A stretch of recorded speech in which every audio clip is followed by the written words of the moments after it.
BNPB apresiasi kesiapsiagaan Pemkab Aceh Tenggara tangani banjir.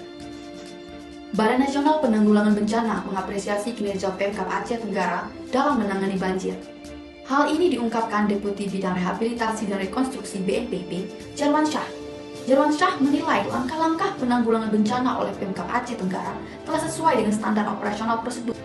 Terima kasih.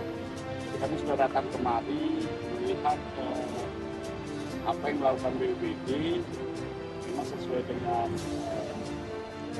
regulasi atau undang-undang, bahwa apa yang dilakukan itu sudah sesuai dengan prosedur.